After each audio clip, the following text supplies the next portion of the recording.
people don't watch news anymore. You just get it online, True. So what's going to put more asses in the seats talking about, a central bank digital currency or, who would be a shittier president, Biden or Trump? Well, the latter sounds more interesting because we can talk about how, we have two incompetent people running for probably one of the most important offices in the world. Yeah, the presidential election stresses me out. I'm like, Biden's old. Trump is disgusting. Why are these our options? I'm like, there are so many. Let's not even talk about it. Well, no, let me. But there is an angle. There is something to that because we talk about investing. We talk about creating and protecting wealth. You cannot effectively create and protect your wealth if you live in an environment where there is too much government control. Because with the idea of the government controlling what you do with your money, how you spend it, where you can spend it, that has a direct effect on your ability to create and protect wealth.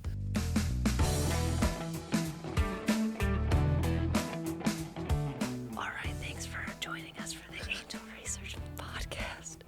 I'm your host today, Sara, and this is Jeff Siegel. Is this that thing where people listen to stuff and then they get relaxed? ASMR? Yeah. No. We're just whispering for fun. I'm just kidding. But yeah, thanks for joining us.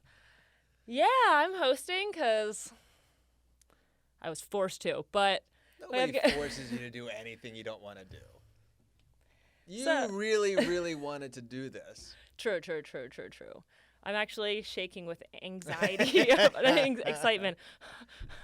But yeah, so glad to have you in town. I know it's a little bit of a trek for you. I don't mind. You don't mind? Good. Because I mind driving just in a little bit of Baltimore because everyone is an idiot on the road except for me. I had to drive. So in order to get to the airport, I'm 160 miles from the airport. And then I fly down here from Albany, which isn't too bad, but I drive a Tesla and I can typically make it Albany no problem. I've more than 300 miles on a charge. But it was 5 degrees when I left, and when it's really cold, it affects the range of your vehicle. So I had to stop along the way and refuel. Dang. Yeah. So it's a little bit of a pain in the ass, but I don't really have to deal with it that much. I would hate living that far from the airport. It sucks. Yeah, honestly, being so close to BWI is nice. But anyway, side note. So yeah. What's going on? How are you? How's life? Listen, things are good. I caught your diatribe on the banks. Yes. Kudos. Well done. Thank you. It seemed like a lot of people really wanted to chime in. Oh, yeah. Some people are hating it, and I was loving it. I love annoying people, so. Well, listen, if you want to annoy people, talk about banks. Literally. Everyone's like, yeah, give me my money. I'm like, okay. It's not my problem. It's not my fault that there's literal federal regulations we have to follow in order to work there. If you don't like it, be one of those grumpy old people that just shoves everything in your mattress. Fight me. I don't know. Everyone's so pissed off. I'm like, wow, you guys really have nothing better to do than to rant online. But I have to say, to play devil's advocate, I understand why discussion of banking could aggravate people. I mean, I don't know necessarily directed at you, of course, but what an easy target, banks. True. And it's not even banks. It's kind of weird. It's like we say, oh, the banks are bad. It's not. It's a thing. A bank can't be bad. It's only the people that run the bank. It's kind of like blaming the car for a drunk driver. It's not the car's fault. It's True. The driver's fault. And I kind of see the same thing happening with banks. It's not a building that houses money. It's not the fault of that building. It's just the unethical people who run it and the issues with banking. 'Cause I know there's been in the past issues with just redlining and not allowing certain people to have access to certain loans and stuff, and that's why there are certain rules and regulations now. And I mean, not just that, but well, the thing of it is with the rules and regulations, it's all very suspicious because the people that run the banks are in bed with the state. We know this. I mean, the fact that the banks and the people that run the banks get away with literal theft consistently tells you everything you need to know about who's really running the country. Yeah. I actually, before you got here, I pulled up a couple of quotes, and I wanted to read this one for you because I thought you would appreciate it. It's from Thomas Jefferson. Old school, I know that guy. back in the day. Yeah. He said, if the American people ever allow private banks to control the issue of their currency, first by inflation, then by deflation, the banks and corporations that will grow up around them will deprive the people of all property until their children wake up homeless on a continent their fathers conquered. Mm. Now, listen, I don't know if Thomas Jefferson could have ever predicted that we'd be in a place where we are today. But there's a lot to be said about allowing an institution to have that much power. Just like we don't like the idea of a government as an institution having so much power. It's interesting to me how so many people can say, I want less government, but how often do we say, I want less banks?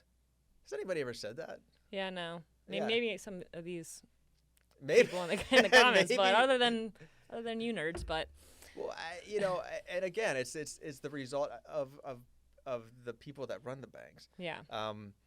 So there are options. Obviously, we don't have to go to the big banks to do our, have our checking accounts and savings accounts. There are credit unions. There are small private banks that could be more aligned with your values. There are some banks that won't invest in defense companies, or there's some banks that won't invest in coal companies. It can be aligned with whatever your values are if you care. I mean, I don't know how many people really care either way. But my point, one thing I wanted to bring up about the banks, again, is how long do we allow the people that run these banks to continue stealing from us, and there be no consequences at all? I jotted down a couple of notes because there are just a couple of things that I was thinking about in terms of things that's happened under the umbrella of these banks, and there's three that I wrote down because I didn't want to forget them. The Wells Fargo. I don't know if you remember. They opened The up oil thing was that? No, Oh. this is when there's so many, right? I know. There's so many issues. Open up phantom bank and credit card accounts Oh wait. under people's names. Yeah, just to get up with like certain numbers and stuff, and Yeah. yeah, because there's like quotas and people would have to like make certain numbers, and then after that, at that point, I worked at Capital One, and they got rid of that because there was like a huge issue, and they 'Cause didn't they want got people to caught. think. Well, it wasn't even like the bank I worked at; it was Right. because a different bank had an issue. They're like, we're just going to get rid of this within our own bank, so that Right. our customers don't think that that's something that we would even consider, But Well, so consider that, say you work at Chipotle, okay, and you take someone's credit card information and you create a fake account. Not only will you be fired, you'll go to jail, yeah, But if you run a bank, you get a bonus. yeah, How fucked up is that? it's super fucked, honestly. Yeah. Okay, here's another one. Goldman Sachs literally helped steal $5.4 billion from the State Investment Fund of Malaysia. It didn't make a lot of headlines, I guess, because it was Malaysia related. If you steal $10 from somebody, again, you could go to jail. But True. if you're Goldman Sachs, oh, my bad. Here, let me just pay a fine and walk off. Yeah, J.P. Morgan found liable of poor oversight that allowed Bernie Madoff to have the largest Ponzi scheme in history, if you don't count Social Security. That's another rant for another day. They paid a fine and moved on. exactly. They're just fined, and they have these infinite amount of millions of dollars to be able to pay it, and just kind of brush under the rug and just be like, I'm an old wealthy person and I can do whatever I want whenever I want, and that's just America. Well, I don't think that's just America. I mean, that's everywhere. I Yeah, mean, that's true, just true, true. general, unethical behavior that could happen and does happen everywhere. The one thing that I found interesting about that one was they were fined not for stealing, but for poor oversight. Okay, and this really got me thinking, and I think we've discussed this in the past about ESG, the environmental social governance thing, which has really been targeted as kind of like this woke agenda thing. And ESG initially started out as just basically certain risk factors that you acknowledge as a fiduciary. And unfortunately, some people kind of took this ESG thing and then did turn it into kind of like a social cultural mechanism, and it got really the design of it kind of got out of whack. But if you think that there should be proper oversight of a bank, then that means you accept one tenet of ESG. Now, does anyone think that these big banks, there should not be proper oversight over these banks? I can't imagine anyone saying no. No, yeah. I mean, even with the so-called oversight that exists now, how well does it work? So we went from, okay, so I believe in the basic fundamentals of ESG, the idea that like these are all risk factors that every company should take into consideration, not be forced upon anybody, but if you are a fiduciary, you have a responsibility to the people you work for. So if you recognize a certain risk factor, and in this case would be governance, you have to speak out about it. What happens when the people that are charged with the responsibility of oversight of the banks are connected to the state? I mean, the government supposedly has all these rules and regulations in place to protect us from the banks doing bad things. But the banks always do bad things. They always steal. Like, I don't want to say the banks, the people that run the banks. They're always doing these things. It's $3 billion here, $5 billion here, a fine here, a fine there. But they're still operating. There's no other industry in the world that would allow that. Maybe to some extent, energy, like oil and gas, maybe you might see that. But the banking institution in not just the United States, but really in the Western world, is so insanely corrupt. And it is corrupt under the guise, or not really under the guise, it's corrupt, behind the backdrop of, government regulations, which are superfluous. They serve no, I mean, it's more of like they're giving you this illusion of safety. Yes, your money is FDIC insured.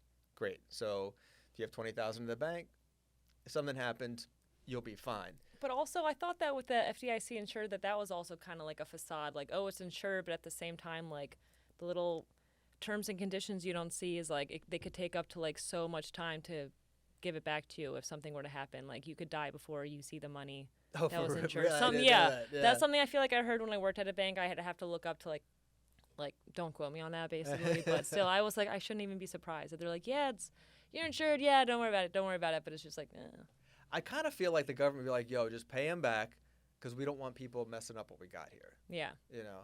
I guess my thing is, I guess what I wanted to talk about really was when I saw the video and really just saw the responses, it made sense to me. It makes sense why so many people hate banks.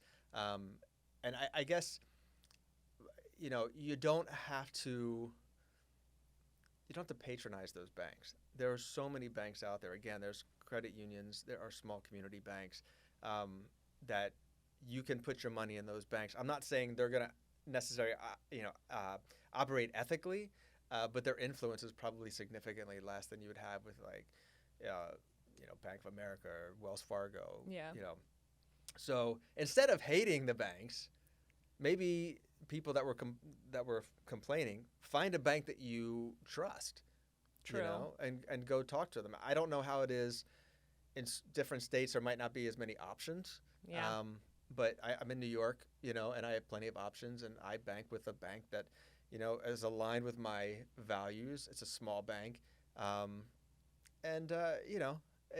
I just feel like we spend so much time trying to figure out what kind of new TV we're going to buy, but we spend no time in trying to figure out what bank we're going to use. Yeah, no, good point, because they really do all offer different things. So if you're like a person that deals with a lot of cash and you need to be able to deposit it or whatever, there's some banks that like don't have that many locations and you can only use ATMs, and it's like more online. Like Capital One, when I worked there, they're really transitioning from having branches to being more like you can open your account online and there's no balance and this and that. And some people hated it. They're like, you closed my location right by my house and I have to drive 5 minutes longer. And I'm like, I'm so sorry, but this is just, I can show you how to make your life easier. And some people are for it, some are not. So, well, I wouldn't necessarily be angry with a bank because, I know some people get, it's frustrating. You go use an ATM, and if you don't use their ATM, then it costs There's you a fee. $3 or something. Yeah, from that ATM and also from your bank. Right, Yeah. right. But if I'm running that bank, of course I'm going to do that. I mean, it's a profit center. Why wouldn't you? If you're allowed to do it, and people are going to give you the money to do that, you're paying for that convenience, then I can't be mad. It's almost like, why would I knock their hustle? You know what I mean? It's like, if we're willing to pay that money, then why would they stop? True. But with the ATMs, like, that is like more understandable, especially it being like an off-brand thing, this and that. But what I always, as an employee at a bank, 2 banks, would be bothered by is when people would get overdraft fees, when it's like sometimes people are really struggling, and even if you don't have, they'll be like, why did the money come out? Like some like ACH transactions, like if you have your bills coming out automatically or whatever, they'll clear that. Or if you drew a check, but like you might not be able to swipe your debit card, but then they'd also be hit with like a $35 fee. It's like, hey, I clearly don't have the money, and now you're gonna on top of that like charge me for having like some shit go wrong. And that always rubbed me the wrong way. And if I could, I'd be like, yeah, let's waive it. Blah, blah, blah. That's another thing too, is like having a good relationship with like the people, like the bankers or the tellers at your bank, so that they like know you personally and know what's up and can like try and help you out when they can. I think you'll find, and at least with some smaller credit unions and some smaller community banks, they'll incorporate some of those measures. So the bank I go to, it's set up so there's I guess it's what they call overdraft protection or something like that. I don't have to pay any extra for that. It's basically like if I ever get below a certain threshold, they do something to like let me know before they process anything. I've never been in that situation, but if I ever am in that situation, at least they let me know ahead of time before going forward and processing that transaction, and then charging me a fee. True, but even with some time, like, I don't know if it's all banks or if it was only how certain banks worked, but it would be like opting in or opting out of overdraft protection, and it would kind of set you up so that like, yeah, if you're at the gas station, you're gonna go swipe your card, it would stop. But if you had already like written a check off of your account, like that would clear even if you didn't have the money, or like those automatic ACH kind of transactions you have for like your mortgage or whatever, those they'd allow to go through. But like a point of sale straight up using your card wouldn't work. So sometimes you have to check it out, because they'll still be able to do overdraft your account. I think with larger banks, there's kind of like a set of standard operating procedures. If they're not very flexible. Yeah. This is what it is. It's boilerplate. I think with some of the smaller banks, because it's harder for them to get customers because they're not, a huge bank. They offer those things.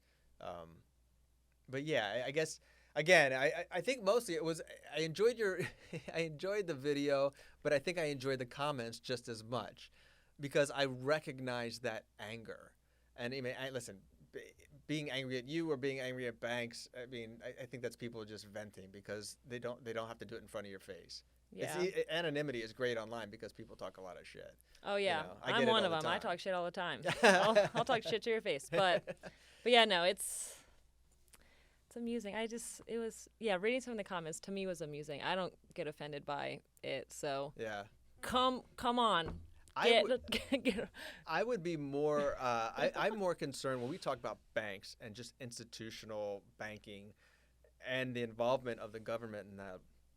I'm more concerned about things like central bank digital currencies, for instance, where there's more control over your money. It's a situation whereby the government or someone working for the government could look at your account and say you wanted to buy tickets to a concert. And they say, well, you haven't had your vaccination yet, so no, we're not going to let you do that. What? I mean, that's a legitimate concern, because under this idea of central bank digital currency, like the government can turn your money basically on and off. That to me is far more terrifying. Oh yeah, that would suck. Yeah. And they're working to make this happen. So that, to me, if someone's going to get on the, complain about things or want to vent, or shout out against you, I would spend more of that time and effort shouting out against the integration of CBDC, which is coming. Dang. At which point you will have no control over any of this. You think you're pissed off now because you have to spend $3 for an ATM fee. What's going to happen when you want to go buy something and the government tells you can't? Or better yet, what happens if the government says, well, you've held on to that money long enough, it's expired? That's the thing. That would suck. Yeah, and I talk about this and people, oh, that's so very conspiratorial. Well, is it? I mean, your money has expired. I'd be like, you're about to expire. Right. Well, the people will say, well, that would never happen. The government would never do that. And it's like, are you new? Yeah. Like, when has the government ever done anything in your favor? Ever. True. You know? So, yeah, in terms of banking, I'd be far more concerned about CBDC and just really more regulation and oversight to present you the idea that they're looking out for your best interest, which they never are. Yeah. So what is the solution? And you think about that as well. Is it crypto? Well, crypto can be manipulated by the government too. And I've racked my brain, and I mean, not to sound defeatist, but I don't know what the solution is, other than, for me anyway, is to try to just at least work with smaller banks where I know that they'll at least try to work with me if I need them to. And I know that they're less likely, at least because I've taken the time to do research on them, because that's what I do anyway, that they haven't been fined $1 billion for using fake names or stealing money from a retirement fund or something like that, or letting Bernie Madoff rip people off for 20 years or something. We have choice, where we decide to put our money, where we decide to bank is up to us. You don't have to go to Chase. You don't have to go to whatever whatever big bank is, somewhat ubiquitous at this point. I get free ATM. Okay. But I guess I don't really use ATMs that much either, but I'd rather spend $10 a month on ATM fees than let a huge bank use my money to commit fraud. Yeah. Just something to consider instead of yelling at you. Yeah, right. Exactly. They're just like, oh, yeah, let's just switch it up. Look at other banks and what they offer. Or just have no money and you don't even have to worry about it because you're like, I don't even have any money anyway. What are you gonna control? I have $2. Well, you have organs, Oh, true. Yeah. Harvest a kidney or something. Those things happen too. Yeah, no, But so I mean, in terms of, if we look at other parts of the world, so like in China, for instance, like even here, every transaction there's oversight. Like whoever that person is or that organization is in the government, they can pull up every transaction you ever made. Someone have to accept that. I reluctantly accept that, but it just is what it is. In China, it might be a bit different right now because they do have that kind of social credit system. Are you living up to the values of our country? If you are not, then we can maybe take your money in a way that you will have no way to know any different, or control what you buy and what you spend. Here, I think eventually that's probably going to happen, but it's going to be a big fight because, we're not used to that. We're not used to anyone really having control over money except us, or at least control. I should say not control over money, but over our purchasing power. Yeah. And I guess that's a big difference there. But again, what is the solution? Is it hoard cash? Is it buy gold? Eventually, it's all going to be, transferred over to dollars or CBDC or whatever it may be. So, yeah, I think I'm less concerned about, again, ATM fees and that kind of thing than the bigger picture, which is ultimately, control over our movements, control over our purchasing power, because that's very scary. It's not just a threat to your wealth. But just to your basic freedoms. Yeah, no, I would be very against that. Like, oh, sorry, no, you can't buy this plane ticket because we don't want you to.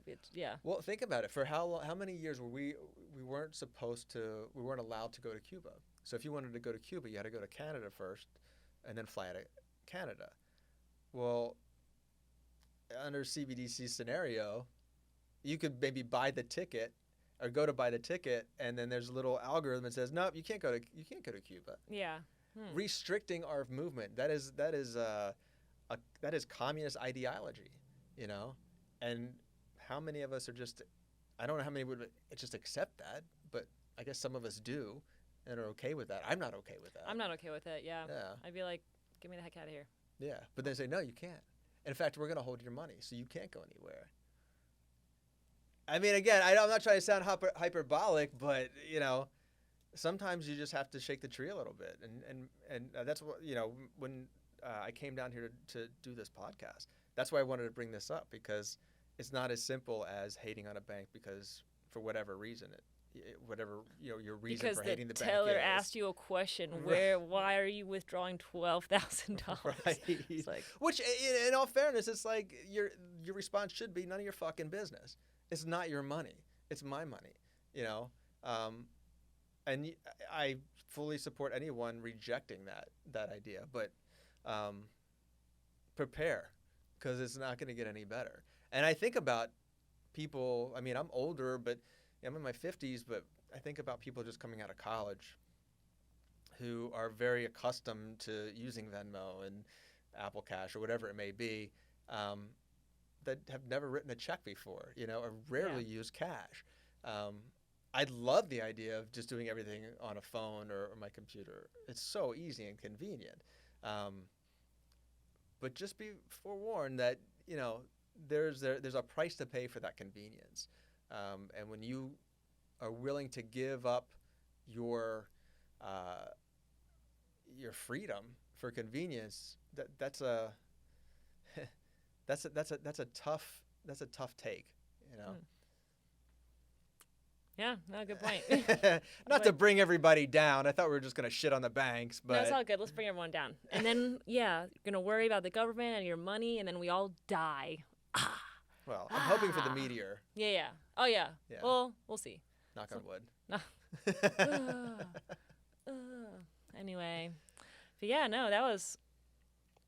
I don't know. I never even thought about the process of literally just being like, no, just denied being able to just like buy whatever I want. Yeah. I don't like that. I mean, you're a lot younger than me. So how often I'm just curious, how often do you use cash? Literally never. Anytime I get cash, I literally have a little section in one of my drawers that I just put it there. Mm-hmm. So I'm like, oh, I'll save it up. It'll be like a secret savings, and then I'll have this cash for something. I'm trying to think. Maybe sometimes if I like owe someone money, I'm like, oh, I just have cash. I'll just give it to you instead of Venmoing or Zelling them. But is it more common for you to do it digitally, like to do it on your phone to give? If you owe somebody money, you just use Venmo? Yeah. Yeah. Literally. I'm like, I never use cash for anything. I'm trying to think. Yeah, no. Maybe if it's like if I were to walk by a child's lemonade stand, which has literally never happened that I could think of, or like a yard sale. But other than that, no. I don't even use cash to buy weed anymore. I know. Yeah, I was going to be like, that's what I was thinking. I was like, maybe weed, but I just have my debit card linked up. Yeah, so exactly. I'm just like, take it out of the account. Yeah. I'm upset. I can't use my credit card because it's not federally legal and I want my rewards points. I feel like that'd be cool. But oh, it's coming. They'll be changed soon. You'll be able to get all your points when you buy your weed. True. Yeah. I know, for real. I'd be like, oh, the cash back on my quarter of hybrid. It's like, just kidding, but weed. Yeah. I was talking to Jason earlier about that. We were talking about the descheduling of cannabis and how it'll probably get descheduled to Schedule 3 soon, but it'll still remain federally illegal. Yeah. Which is a really bizarre thing when you think about it. I mean, let's go back to, again, CBDC. So here's what would ultimately be legal is the government to put an expiration date on your money. That would not be illegal, but consuming cannabis, smoking a joint, no, that's federally illegal. Like, you can't do this. Like, sorry, access denied. Yeah, I don't know. It's pretty whacked out. Yeah, right? For sure. And meanwhile, again, you know, the banks that everyone really hated on after your podcast, they're literally stealing money all the time, and they're controlling the strings of government. And we just walk around like it's just another day. Yeah, just big banks, big companies, corporations, all just. And I don't necessarily blame huge corporate. I mean, the idea that we're gonna like shit on Walmart or shit on Target, all these big companies or Amazon, it's like they provide a service. They're in bed with the government to get all kinds of special tax breaks and subsidies and stuff. But is that the fault of the company or is that the fault of the government? Because if I'm running a company and the government says, I'm going to give you $1 million to build a new distribution center, what am I say? No? True. Yeah. There's like, they're like, I'm just utilizing what's here. Like, I'm sorry. It realistically is unfair, but the option's there. Just, I don't know. Well, like, do you think, okay, so in your demographic, do people vote? Yeah.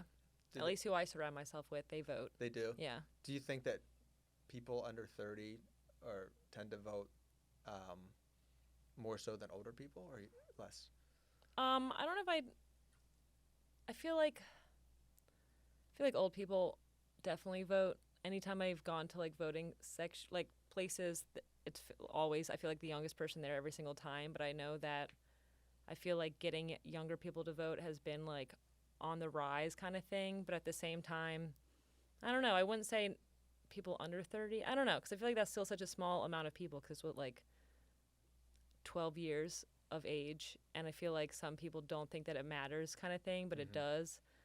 But another thing I don't like is sometimes they'll like pile some stuff in like one thing to vote for. They're like, do you want to fund for all of these things? And I'm like, can I like cross them out? Like, I want to put my tax dollars towards like this, and this, but maybe not this or that one, you know? But I don't know. That's another way they slip it in. Yeah, they're like, oh yeah, sorry, let's destroy the forest here, but you're also helping fund the schools and helping fund the fire department.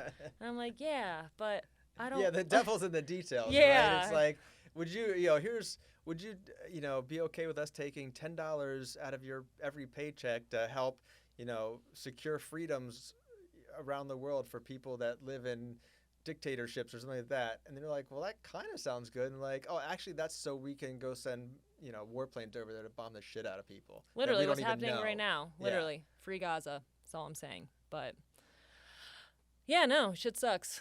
It's just like, it's hard to, I don't know. There's so much crap in the world happening, and then then people are upset about a freaking bank. But then you're like, we're just little specks on a rock flying through space. What is life? It's just, Well, I don't have time to think about all that stuff. I mean, I got bills. Yeah, true. I think it's a gift to be able to. We are very fortunate to live in this country because we do have so much. I mean, we are very the freedoms that we have are unparalleled in compared to some other places in the world. To say what we want, to have this conversation right now is not possible in some parts of the world. And I think sometimes we take those freedoms for granted. So when I see things like the CBDC and I see situations where the government is allowing banks to essentially take part in controlling certain aspects of your freedom, it sounds the alarm. And I'm just curious to know why. Maybe just because I surround myself with this stuff all the time and I'm always reading and I like to learn about what's going on in the world. Maybe enough people don't know what's going on. I mean, it's not like you turn on the news, or if people don't turn on the news anymore, people don't watch news anymore. You just get it online, True.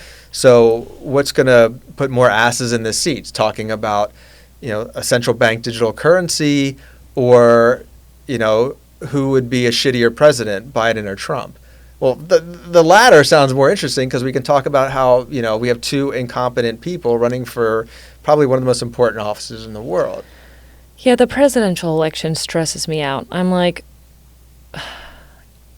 Biden's old, Trump is disgusting.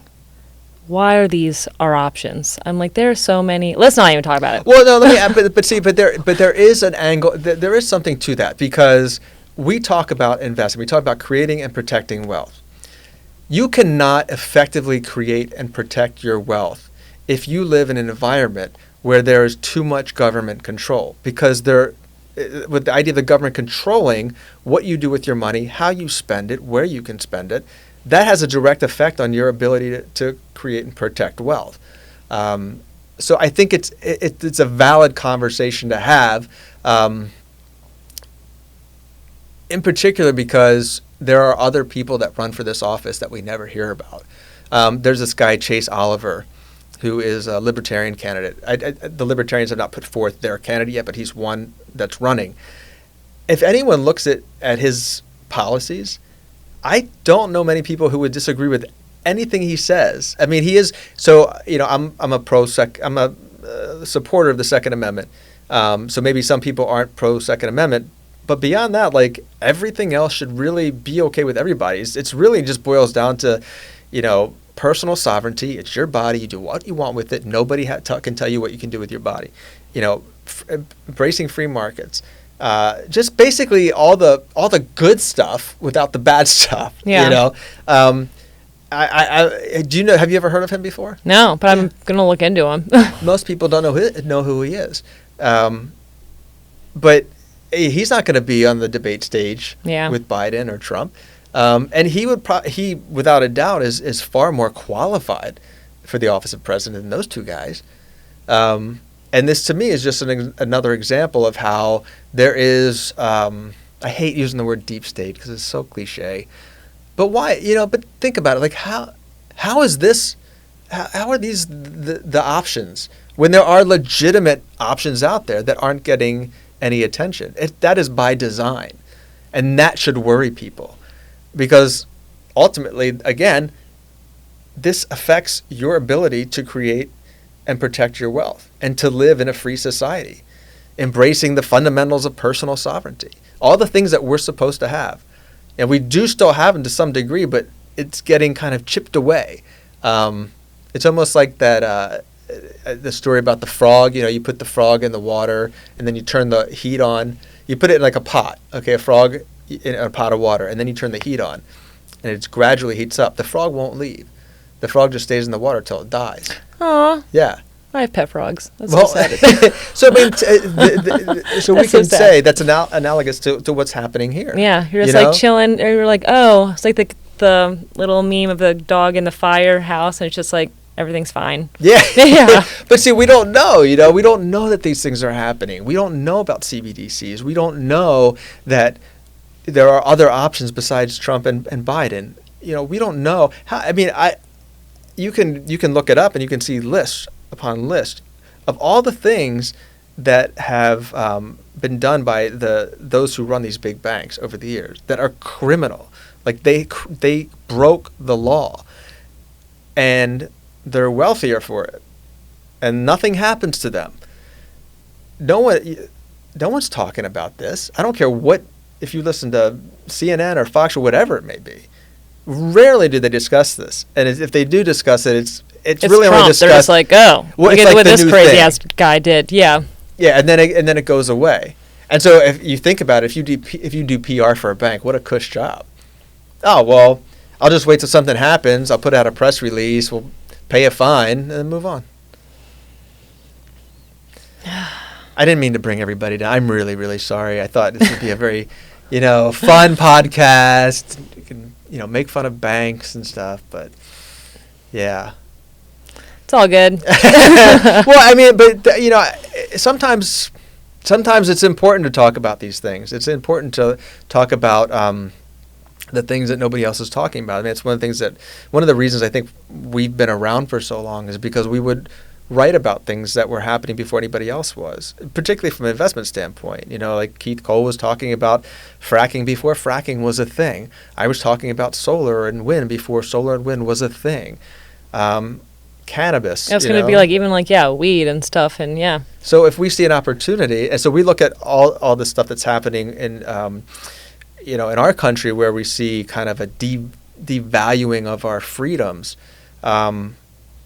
we can look at that as 100% a crisis situation, but perhaps we can, find some opportunity in that too. And that's why I would encourage people that are watching this to, if you're not getting the free letters, sign up, because, we do offer alternatives to the system, that will help you protect and create your wealth. And, as the world goes to shit, you know, you better have your economic house in order. For sure. Or fiscal house in order. That makes more sense. Yeah, get your house in order. All of your houses. And check the description to get our free newsletters. Subscribe. Like this video. Comment. Give us your worst. Or don't be nice for once. Just I don't care. kidding. You can be mean to me all you want. Yeah. I don't care. Yeah, be mean to me too. I don't care. I don't, but still. Anyway. Well, thanks for coming. My pleasure. To town, you know. Thanks for joining. Thanks again for everyone for watching. Have a great rest of your day. Bye.